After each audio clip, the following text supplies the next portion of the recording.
Hey guys, welcome back to a new video. Welcome back on the channel. And I know it's a little bit of a different setup. Usually I do the workouts in the gym and that's where I film and talk. But today I'm back on the desk because I want to go over a topic, over a term that you've seen me do in the gym over the last month. And I'm sure if you're seriously into strength training, you've come across the term as well. So the term is deload or a deload week. So in the video today, I want to go over the benefits of a deload week. What is a deload week for, and then how do you actually execute a deload week. So if that sounds interesting to you, make sure you stick around. Let's get the intro out of the way and get going.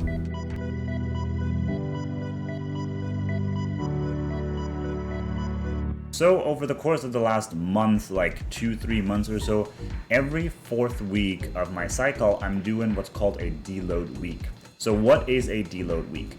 Essentially, a deload or a deload week is exactly what the term implies. We are lowering the overall load of our workout. So you can do that by lowering the amount of reps and sets that you're doing, but mainly by lowering the amount of weight that you're doing. So the overall load that we're pushing around in the gym is decreased. And at the end of the video, I will go over exactly how we can structure a deload week, but let's talk about the benefits. So if I take myself again as an example, my cycle goes 4 weeks. Week 1, 2, and 3, I'm increasing my weight every single week, and I'm pushing myself every single week a little bit more.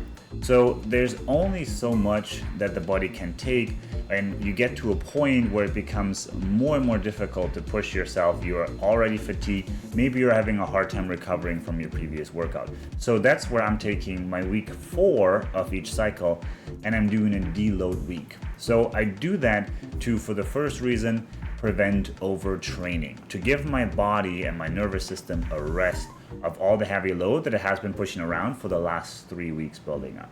The second reason I'm doing that is just for some mental reasons, right? Like it is very, very exhausting, not just physically, but also mentally, to load more and more weight on the bar every single week and push that weight and push it and push it and try to pass your limits every single time in the gym. It becomes mentally very, very straining. So taking a deload week and just pushing some easy weights around in the gym that I know I have to focus, but I don't have to like be 100% locked in for, just gives my head a mental break. That's really it. And the reason number 3 is that overall long-term progress, right? I want to be able to progress through the weights, through my strength training journey, right? It's not a career or anything, but I want to prolong that process of strength training and progress as long as possible. So by taking a deload week and taking a step back every once in a while, I'm giving my body rest, I'm giving my mental state a rest to recover, and overall I am not so prone for injury because my body and mental state have time to kind of reset, and it keeps me motivated with that as well, so that I can push out my longevity of my workout journey, like I said, for even longer.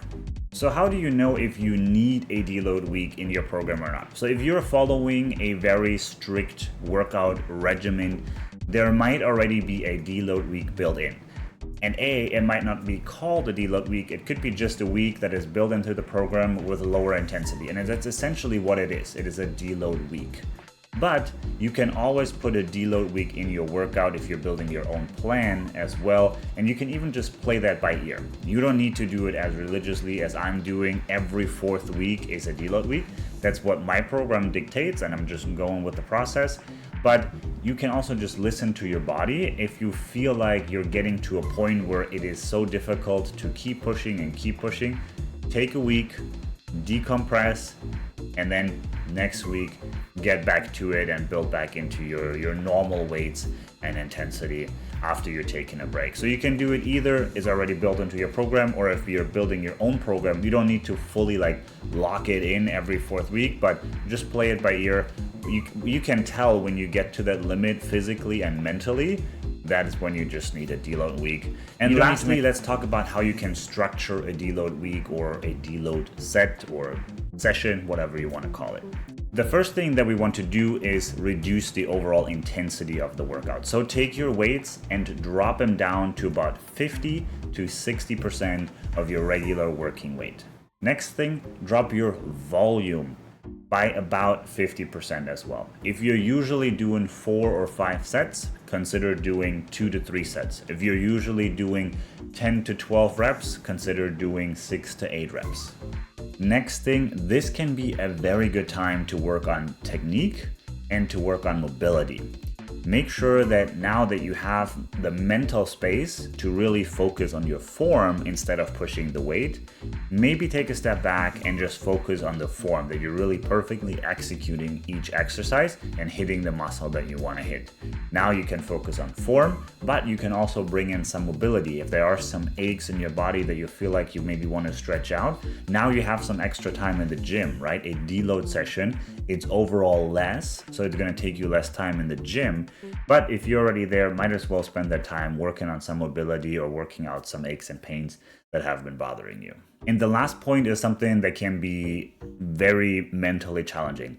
And that is, although you're reducing your workload in your deload week, do not reduce your nutritional intake. This is time for your body to rebuild and get stronger and recover. So make sure you give him the nutrients that it needs. So me personally, if I don't work out as intense or as long as I usually do, I have a hard time mentally justifying the foods that I'm eating. Hopefully you don't struggle with that. Just keep your nutritional intake the same.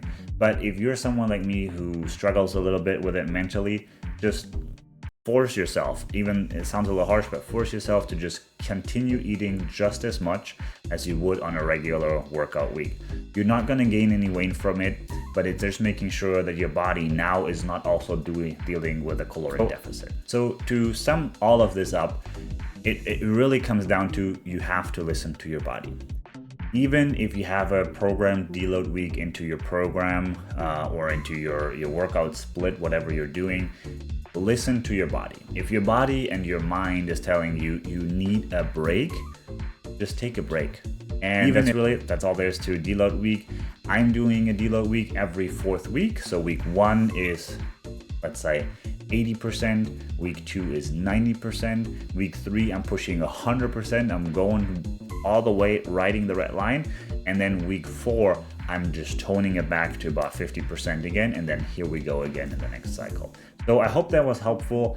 If you think there was something that you learned out of it, consider leaving a like. It really helps out the channel and the video the most. And other than that, hope you stick around, and I'll catch you next week with regular workout content again. It is going to be the last cycle that I'm running. And after that, we're going into, not summer break. I don't know what's going to come after that. After that, we're going for PR after PR, and we'll see what's next. So I'll catch you in the next one.